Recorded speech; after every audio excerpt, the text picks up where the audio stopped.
It's been a long time coming. This is the old HiLux, but this one here is the new HiLux. Today, I'm going to compare the two. If you want to buy a HiLux, it will cost you $7,515 more. What if you want a 4x4 HiLux? You want the cheapest 4x4 HiLux? Well, because they have deleted those engines, it starts at 45,990 Australian dollars, which is up over $5,000. Me personally, I actually think it looks better than before, especially that front end. It just looks more modern, and I think that Toyota are actually nailing their designs for their new cars. Please let me know in the comment section if you don't agree with me. The sides clearly are exactly the same because the metal, everything down to the door handles and the cabin specs have remained entirely the same, but the tub is new, and I really like the tub of the new HiLux. I like the fact you now get a foot insert. Sure, it copies the Ranger and heaps of other utes, but whatever, it's a good thing. Please do copy that. And by the way, because so many of you have been like, who cares that it's the same tub dimensions as before? A lot of people actually care because you can't fit a pallet between the wheel arches. Mic drop. What about the interior of the new HiLux versus the old HiLux? Well, it is a massive, massive step up. Technology in here is 100,000 times better than before. And then there are the back seats of the new HiLux, and here I'm a lot more disappointed. There have not been very many changes at all, and as you'll see with the old HiLux, just not all that great. All of that is great. You know, the fact that the interior is so much nicer is a massive improvement. However, it's also based on this HiLux, which is not necessarily a good thing. As a result, my legs in the new one are at the same angle as this one, which is bad. It's like I'm in an F1 driver's position. It's the same situation with the back seats. Again, this is the old HiLux, but the same cabin space. It's just not enough. This is my driving position. My legs are pushing into the seat in front. I don't often see that in modern day cars. Legs are just not at a great angle, toes not at a great angle, and again, it's a limitation of this platform, and the fact that they share the same cabin is just not great. Also, things are pretty carryover. Same air vents, same USB-C ports, same center fold-down armrest. In fact, to me, the seats feel almost identical, so I'm not sure how much they've changed in the back seats, despite saying it is all new. Maybe it is, it just doesn't feel it. Which begs the question, what about driving experience? Let's drive it. Okay,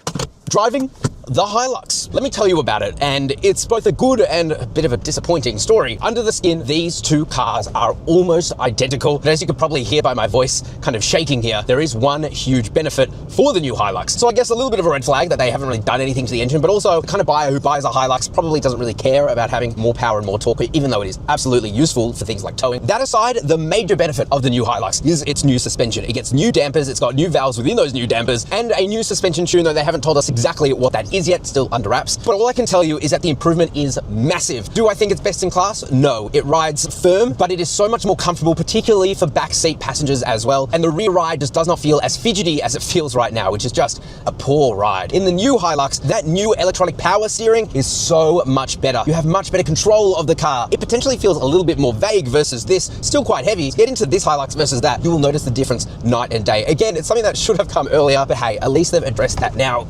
Oh, the ride in this is bad.